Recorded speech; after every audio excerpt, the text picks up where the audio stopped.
The Timberwolves destroy the Wizards as Anthony Edwards and Rudy Gobert continue their strong play of late. We'll talk about how the Wolves built such a big early lead and extended it. Played almost a quarter of garbage time in this one. It's all coming next.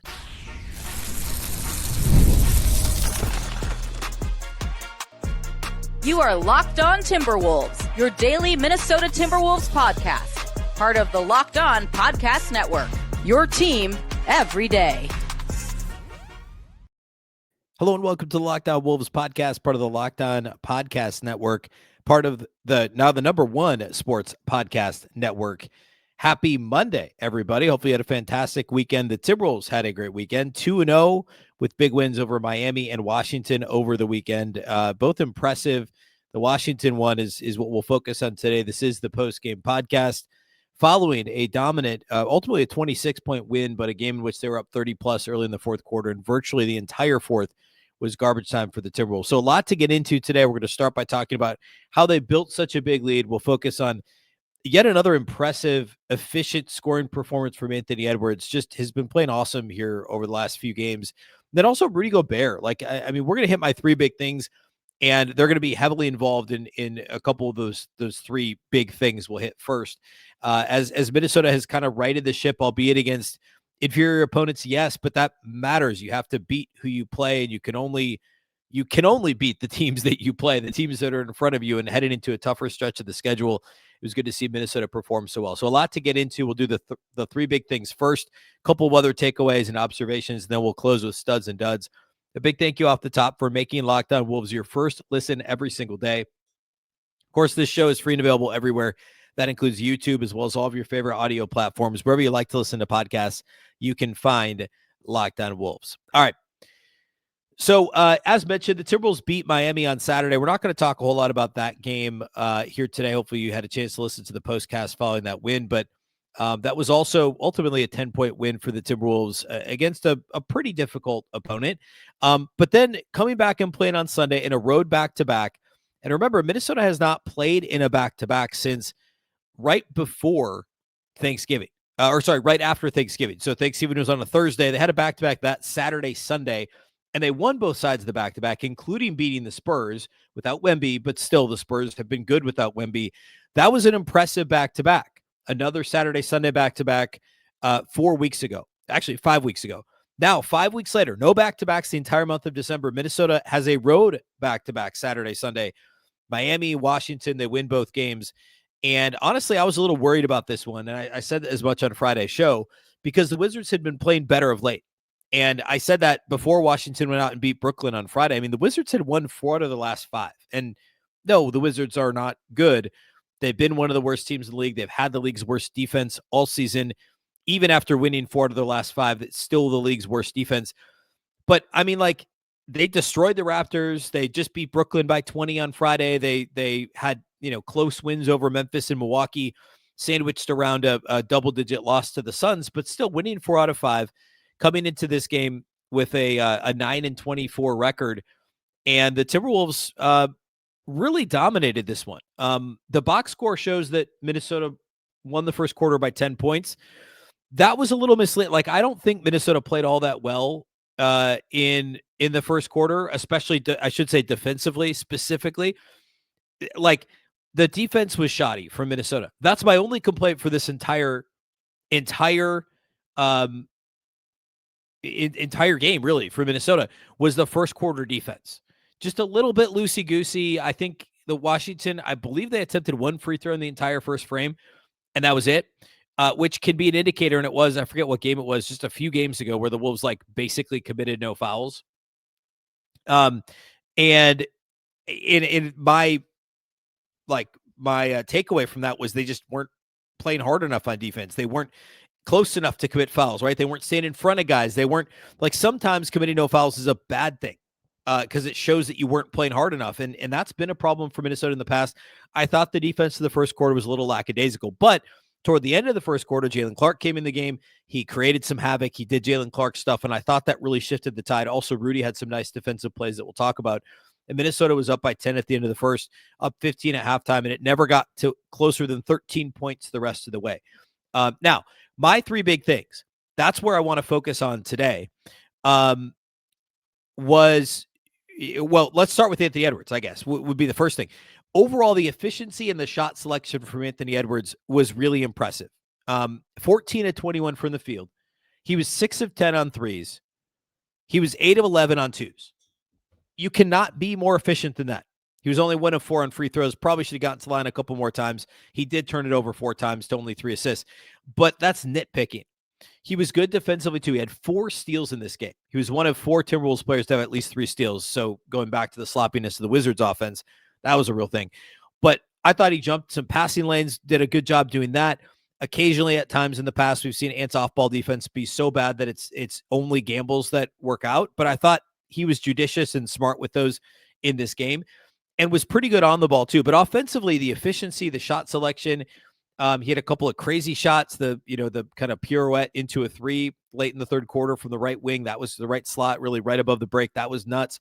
But in general, the overall offensive efficiency and the decision-making that he's playing with has been really, really good lately. A couple of nice passes to Rudy. We'll talk about Rudy here in a minute. Very impressed with how Anthony Edwards played. And, kind of given the context of how he's played here of late, like he hasn't really been the problem. Obviously, leaving the bench early in the Atlanta game wasn't great. He had some bad moments in that game. Defensively was horrendous. But offensively, he's now scored 30 plus in 3 straight games. He scored 28 or more in what? 5 out of the last 7 games. He hasn't scored less than 23 in a game since December 6th. So basically a month ago. And it's the offense has been phenomenal. The 3-point shooting has been a little bit more up and down lately, but obviously 6 of 10 in this game is great. The free throw shooting had been awesome until this game when he was just 1 of 4. That's okay. He's had at least 1 steal in every game since December 21st. And he's only had 2 games since December 1st with no steals. The activity level on defense has been a little bit better. Again, some of the on-ball defense hasn't been great, like the Atlanta game, but nobody played well in that game. But the overall offensive game from Ant, the total package has been much more impressive here of late. And again, we can complain about it being against the Wizards, but can we? Because you still got to beat the teams in front of you. What's the alternative? You lose to this Wizards team just beat Brooklyn by 20. Minnesota lost to Brooklyn just over a week ago by 16 at home. So you got to beat the teams that are in front of you, and Ant did that. And yeah, Washington has some offensive talent. They don't have anybody defensively that should be able to even slow down Ant, and they did, and nobody did. So that was really good to see. My second big thing, we're going to talk all about Rudy Gobert. I think he's playing one of his better stretches of basketball in a Timberwolves uniform here of late. And I know the point totals aren't crazy. They never are with Rudy. But he's made an impact offensively, and the defense has been off the charts here recently for Rudy Gobert. So we'll talk about Rudy's performance. We'll get to my third of the 3 big things, and then a couple more notes before we get to individual studs and duds. That's all coming up here next. Today's episode of Locked On Wolves is brought to you by Prize Picks. Whether you're starting a new routine or jumping into player projections for the first time, trying something new can feel like a challenge. But with Prize Picks, it always feels good to be right. With high-pressure football matchups every weekend, playoffs starting coming up this week, and elite hoops action almost every night of the week, the action never slows down, and Prize Picks lets you stay in control. Prize Picks is the daily fantasy app that makes watching sports even more exciting by letting you build lineups based on player projections. No drafts, no waiting. Just pick more or less and play your way. Getting started on Prize Picks was quick and simple, by the way. It's my favorite place to play. The app is super easy to navigate. It's made watching games more engaging, especially when following individual player performances. Plus, the flexibility with options like Flex Play is awesome. You can get paid even if one pick misses. Plus, the new early payouts feature is a game changer. If a player starts hot, you can choose to cash out before the game ends. Download the Prize Picks app today and use the code LOCKDOWNNBA to get $50 in lineups after you play your first $5 lineup. That's code LOCKDOWNNBA to get $50 in lineups after your first $5 lineup. Prize Picks. It's good to be right.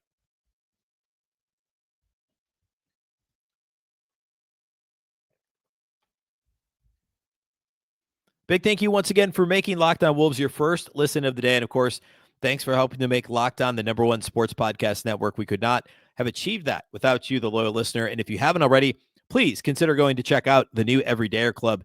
you get access to an ad-free audio feed for Locked On Wolves Plus. The audio feed is also, of course, compatible wherever you listen to podcasts. That includes Apple, Spotify, and every other major podcast app. Plus, you'll get an invite to the members-only Locked On Everyday Club Discord server, which includes a group chat just for listeners of each show. You could also, to sign up, you could go to lockedonwolves.supercast.com. That's lockedonwolves.supercast.com, or tap the link in the show notes to learn more. All right. So my first of the three big things is pretty simply the way Ant's been playing lately. And my second one is Rudy Gobert. And I guess specific to this game, the overall paint dominance on both sides of the floor. Rudy had 18 points, 14 rebounds in just 29 minutes. He had a stretch where he was like throwing everything down. There was a Bones Highland lob. There was an Ant lob. There was a Dante DiVincenzo lob. There was Rudy taking Alex Sarr off the dribble and just dunking on him. Like, I don't think I've ever, like, I've seen virtually every minute Rudy Gobert has played in a Timberwolves uniform. I don't think he's ever taken someone off the dribble starting from outside the arc and just yammed on. Like, I think it was a left-handed dunk on Sarr too. It was crazy. Got everybody up off the bench. Like, we don't see that from Rudy Gobert. And then there was the behind the back pass, which didn't result in an assist because Dante's three rimmed out. Dante had another bad shooting night, but it was a short roll situation. I believe he had the ball in the short roll and just like behind the back pass to the left corner. I think this was in the second quarter, and Dante's three just rimmed out. But like, Rudy was on point in this game. Again, what did I say? 18 and 14, 8 of 10 shooting. Continues to be, I think, the league leader in field goal percentage. 4 blocks in this game. He had one on the perimeter when he got switched out, actually after he scored on offense, and got, the big for the Wizards was rim running. Bones picked up the big. Rudy got switched out on the perimeter, blocked a 3-point attempt from Kispert or somebody. That was impressive. But like, just locked up these young bigs for the Wizards. And they're not all young, but well, for the most part, their bigs are. And more than did his part in the paint, controlled things. Overall for the game, the Timberwolves' advantage in points in the paint was 76-48. So a 28-point advantage, and that includes garbage time. I didn't like check on the number or filter out garbage time at this point, but like, garbage time is garbage time, right? Washington scored 36 fourth quarter points. There's a lot of garbage time points in the paint there. And even with all that, Minnesota was a plus 28 points in the paint in this game. And a big part of that, obviously, is Rudy. Again, 18 points, and all of his points were in the paint, except for, what did he have, 2 free throws? 2 made free throws. So 16 of his 18 points were in the paint. But like, Ant was 8 of 11 from 2. A lot of that was in the paint. Julius Randle did some damage in the paint in this game. He was 8 of 12 from 2-point range. And then the Wolves also, of course, in garbage time, got some stuff. Jaylen Clark, all 4 of his made shots were in the paint in this game, didn't make a 3, and tied for the lead in field goals made, and led the bench in points in this game. Jaylen Clark did. He played more minutes than anybody else off the bench and was third on the team in minutes because he was playing rotation minutes and some garbage time. And we'll talk more Jaylen Clark too. Minnesota was very good in the paint offensively, and Rudy helped control the defensive glass. And then again, like I did with Ant, you look at the game log for Rudy and how he's played lately. The points weren't outstanding there for a stretch. They lost 3 out of 4, and Rudy scored in single digits in all of those games. The Christmas loss to Denver in overtime, the brutal loss to Brooklyn, the dominant win over the Bulls, and then the brutal loss to Atlanta. A weird 4-game stretch. Rudy, numbers-wise, wasn't great, but he had a 6-block game, a 4-block game. He was double digits in rebounds in 3 of the 4 games. And I thought overall played well. Like, Rudy was not really the problem during that stretch of games. And the offensive and defensive numbers, or I should say the defensive on-off numbers with Rudy Gobert, continue to be even more stark. We've talked a lot about that on this show. I focused on it late last week. I think it was Friday's show. Just how, Minnesota is I think has gone, they were the 3rd best defense in the league when Rudy's on the floor. I think they're now 2nd. And they've gone from like a bottom 5 defense to like basically the league's worst defense. If they might actually be now the league's worst defense. If you look at the defensive rating when Rudy Gobert is off the floor, the impact that Rudy has is just incredible. And again, offensively, he was not a minus in this game. Like it certainly has something to do with the opponent, but we're in a stretch right now, and we've probably had a couple of these stretches every year with Gobert on the Timberwolves where he just all of a sudden is playing well offensively. And we're in the middle of one of those right now. And the Timberwolves have to hope they can ride that as the schedule gets a little bit more difficult. But he was a big part of the Timberwolves controlling the paint in this game. So, yeah, they led points in the paint 76-48. They led rebounds for the game. Again, this is not filtering out garbage time, but overall 51-35 on the glass. Minnesota led and had 17 offensive rebounds to the Wizards' 9 offensive rebounds, which is just incredible. Nobody on the Wizards they only had one guy with more than 1 offensive rebound. Rudy had 6, and Minnesota had 4 players that had 2 offensive rebounds in this game. So they had 17 offensive rebounds, which, going back to what we talked about last week, that's a hustle stat more than anything else. Yes, it's a size stat and it's a technique stat. It's a playing style and approach stat, but more than anything, it's an effort stat. And that's what we're seeing well, not overall, but in this game, Minnesota wanted it. And back to where I started, I mean, the Wizards have won 4 out of 5, and they looked like they came to play to start, like the first, call it 10-ish minutes when they were hanging in and they had a lead, I think 4 minutes into the game or so. Minnesota took a lead 5 minutes into the game and never looked back. And once it hit double figures, basically when Ant hit the buzzer beater at the end of the first quarter, Washington kind of gave up. Like that was basically it. And they weren't interested from that point forward. So credit to Ant for hitting that buzzer beater, and for the Wolves for getting the Wizards at arm's length to where they could keep them at arm's length for the balance of the game. My last of my 3 big things is Jaylen Clark. The Timberwolves this season are 15-2 when Jaylen Clark plays 15 or more minutes. I know they lost the game. What was it? It was the Brooklyn game. He played 15 minutes exactly and they lost. And then the Hawks game, he played 16 and they lost. Well, guess what?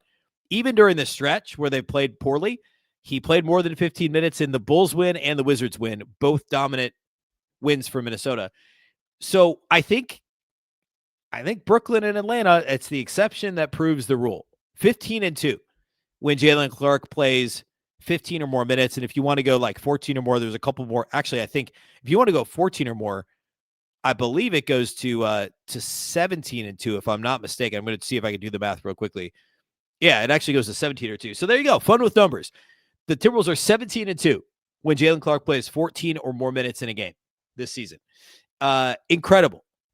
And he was very good in this game. And I thought, along with Rudy on both ends and Ant on the offensive end, was a tone setter. I mentioned this in the first segment, but when Minnesota's defense was kind of faltering in the first quarter, Jaylen Clark came into the game late first quarter and was very good defensively, as he is. He stripped Corey Kispert on the perimeter and started a fast break the other way. Pump faked on threes all night and drove baseline and had success doing that. He finished with 12 points on 4 of 6 shooting, did not make a 3, got to the line 5 times, second on the team in free throw attempts next to Jaden McDaniels, 4 of 5 at the line, 3 steals, 2 assists, and no turnovers. Jaylen Clark was phenomenal. And this is exactly the sort of performance that Minnesota needs to continue to see from him, obviously against, again, a bad opponent. And there is something to, like, sometimes you're kind of, well, Jaylen Clark's better than a fringe rotation player, but the guys who are, your 7th, 8th, 9th guys are going to look like superstars. You want them to look like superstars against inferior teams, right? Like, you look at the Bulls team the Wolves destroyed the other night.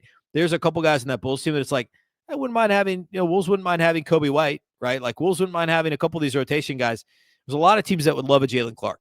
Jaylen Clark is an NBA rotation player, and he consistently needs to have a role that's somewhere in the neighborhood of 20 minutes a night. I do not care that he is a minus offensively. He is so good defensively, and he's starting to figure out. I've talked about this for a while. He's effective in the paint. He's not huge. He's not ultra athletic, but because of the way he's built, and he's always, including at UCLA, even though the shooting numbers have never been good, he's not a three-point shooter, but he's got good touch around the rim, and he's strong. He's got good balance. He's got a low center of gravity for his size. Like, he can have success absorbing contact and hitting floaters and banking shots in from 6 feet and in or whatever. Like, that's the sort of thing where he can be good at that. And yeah, teams will start to play the drive and give him some room. And he still needs to shoot a little better from the corners because that's the shot he most often is going to have the ability to take. But if he can figure that out, he becomes a real dynamic kind of modern 3-and-D type player. I think that's on the table, but fantastic Jaylen Clark game. All right, a couple more things, and then we'll roll into studs and duds. We'll take a peek ahead at what's up next on the schedule. Do all that here next to close out the show. Today's episode of Locked On Wolves is brought to us by our friends at Quo. New year, new systems. This is the time when a lot of us look at the messier parts of how we run our business and think there has to be a better way. And there is. Streamlining your communications is one of the quickest upgrades that you can make. That's why today's episode is brought to you by Quo, spelled Q-U-O, the smarter way to run your business communications. Because when your team is reachable, organized, and communicating in one place, you're not just working cleaner, you're creating more opportunities to connect with customers. I love how simple Quo makes everything. Your whole team can call and text from one shared business number, so nothing gets missed. Everyone sees the full conversation thread, and that makes replies faster and more personal. Plus, it'll work right from your phone or computer.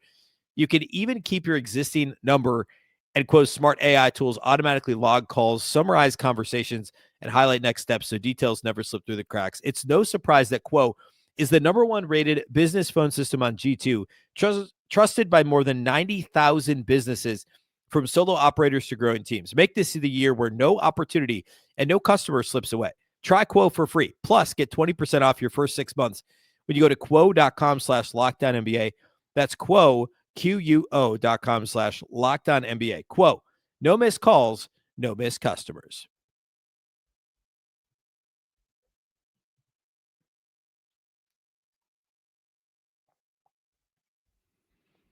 All right.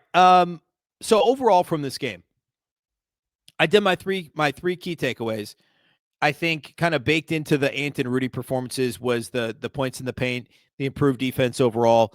And I talked a little about this along the way, but the overall energy level and effort that, like, the Hawks game matinee, I'm not making excuses, but the matinee last Wednesday, the effort level is brutal, right? Saturday against Miami was much better, much improved. I wouldn't say they were like scrambling defensively, but it looked better. They looked a little more plugged in, locked in. Maybe having the 2-day break, Thursday, Friday off helped. I don't know. And then Sunday, the back-to-back, there was a level of focus that had not been there. You go back to the Hawks loss, the Nets loss, 9 days ago, whatever it was. Overall, the effort level was there for the Timberwolves. And as I've mentioned a couple of times, the schedule gets tougher. And, we're a month out now for the trade deadline. It's a month from today.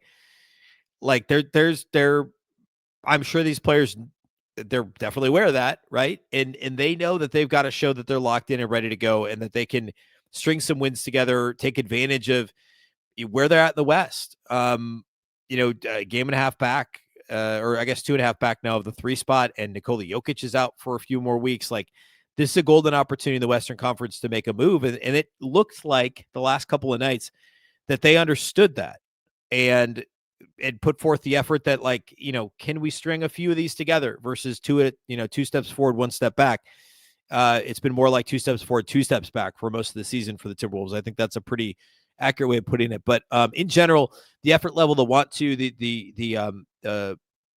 that's how I would say it. The effort level and the want to was there in this game. That's huge.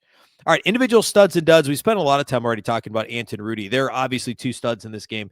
Rudy, 35 points on 21 shots, 6 boards. That's Ant. We'll do Ant. 35 points on 21 shots, 6 of 10 on threes, 8 of 11 on twos, 6 boards, 3 assists, 4 steals. He did have 4 turnovers, but really good. Nice to see Ant dominate a game. He hit that tough shot at the end of the first quarter that I thought kind of broke the spirits of the Wizards, and also helped kind of, I guess, put this game away late third quarter to not have to do anything in the fourth. Ant could just rest. There wasn't even like we need Ant to give us 2 minutes here in the fourth quarter to put this thing away. He did it late in the third, did his job there. So Ant, there's Rudy, 18 points on 10 shots, 14 boards, 4 blocks for Rudy Gobert. 6 of his 14 rebounds were offensive rebounds. We talked about the dominance, points in the paint in this game for Minnesota, 76-48. I meant to say this earlier. Overall, as a team, the Timberwolves shot 72% on 2-point shots in this game.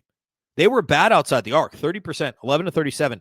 Minnesota was so good in the paint. They were 72.1% on 2-point attempts in this game. Just unbelievable. And that's, of course, an indictment on the Wizards as much as it is, hey, the Wolves shot the ball well, right? Because a lot of this was, we talked about the 17 offensive rebounds the Wolves got. A lot of this was attempts at the doorstep, tip-ins, dunks, stuff like that. But credit where credit's due, right? They still did. They shot 72% on 2-point shots in this game. So really good stuff from Minnesota there. So Rudy, Ant, I guess I got to go Jaylen. Like I already talked about all three of these guys. Jaylen Clark will be the third one, 12 points on 6 shots without making a 3, 2 assists, 2 boards, 3 steals, and a block for Jaylen Clark. So 4 stocks, 12 points, 2 boards, 2 assists in 28 minutes without making a 3. He was a plus 19 off the bench. Also should note, Rudy led the team with a plus 32 plus minus, and Ant was second. A lot's been made of the Ant on-off stuff. Single game individual player plus minus is weird. But for what it's worth, Ant was second best on the team in this game. Duds in this one, don't really have one. Like, I thought DiVincenzo played well. He just can't shoot right now. He actually, incidentally, was third on the team in plus minus at a plus 28. But he had 5 points on 2 of 10 shooting, was 1 of 9 on threes. And you look at what he's done recently. Let's see, he was 1 of 9 in this game. He was 1 of 8 against the Heat, 2 of 6 against Atlanta. And he shot the ball a little better in the Chicago and Brooklyn games, but he was 0 of 7 on Christmas. So, like, you go back about 10 days, and he's well below where he typically is shooting the ball. He's been a bit streakier this season than I feel like I remember him being last year, and I'm saying that without, like, really digging in on this. But you look at these stretches, like he had that stretch in November where he hit 1 3 in 4 of 5 games and missed a bunch. And then the stretch recently, too, where he's, over the last 2 games, he's 2 of 17 from outside the arc. Expand it further, the last 3 games, he's 3 of 23 from outside the arc. Like, that's not daunting, right? So I think some of that's going to come around. If I had to pick a dud, I'd pick him. But I thought overall he played well, made some good passes, had at least 1 lob to Rudy. Like, I thought he played well overall. Just did not shoot the ball well. Garbage time. Johnny Juzang was great. He didn't make a 3, but he hit like 3 good-looking 2s in this game in garbage time. Leonard Miller wasn't quite as impressive. Joe Ingles got some run. Crowd loved it when he made a bucket. That was nice. Rob Dillingham played less garbage time than anyone else because they left Jaylen Clark out there a bit longer, but he didn't really do a whole lot. In fact, he turned it over and missed 2 shots and committed 2 fouls in 7 minutes. So there you go. Not a great Rob performance in garbage time, but a solid win for Minnesota. You can't complain about winning by 26 on the road on a back-to-back against a team that's won 4 of the last 5. Like, that's the headline, right? Like that's the takeaway here. They won by 26. The entire fourth quarter was garbage time and only played 30 minutes. It was second night of a road back-to-back. The team they beat had won 4 out of the last 5. That's a nice win. That's a nice win. You can't get too angry about that outcome. Now, next up, Minnesota has the Heat again. Of course, the same Heat team they beat Saturday on the road. They'll play them at Target Center on Tuesday night at 7. That's a Peacock and actually NBC. I think it's on actual NBC plus Peacock on Tuesday night against the Heat at 7 p.m. Central. That is the first of 2 and I guess 3 out of the next 4 at home. They have Miami Tuesday, home for Cleveland again Thursday, and it's the weird home and home where they go at Cleveland Saturday. So you don't see the Cavs all year except for a 3-day window in early January. Of course, difficult. Cleveland's been a little disappointing, but 3 winnable games: Miami, Cleveland, and then back home to face San Antonio on Sunday. So again, a back-to-back. Road Cleveland on Saturday, home for Spurs Sunday. That is a very tough back-to-back. And the Cleveland game, by the way, is like a weird 12 p.m. game on Saturday. So we'll talk more about that later in the week. But overall, very impressive night for Minnesota, and you have to feel good about how the road trip finished for the Timberwolves after some pretty awful moments there in the middle in Atlanta. So we'll be back tomorrow. I'll preview that Miami game as well as break down a few more recent trends. We'll talk about the standings, perhaps this week's power rankings, a few things to get to as we lead into another difficult week of games for the Wolves. Big thank you for making Locked On Wolves your first listen every single day. Of course, this show is free and available everywhere. That includes YouTube as well as all of your favorite audio platforms. Wherever you like to listen to podcasts, you can find Locked On Wolves. Of course, for your second listen, you can check out NBA Game Night, which is a fantastic show to watch. I send in minute-long videos after every game. That'll be part of that show, but the guys and gals that host do an awesome job. You can check that out on Locked On NBA. Plus, if you never miss an episode of Locked On Wolves, the Everydayer Club is built for you. Get Locked On Wolves ad-free, plus members-only Discord access and more. You can head to LockedOnWolves.supercast.com to sign up and join the club. Of course, Locked On Wolves is also part of the Locked On Podcast Network, your local experts on all the biggest stories. Once again, I'm Ben Beecken. This is the Locked On Wolves podcast, and we'll catch you next time.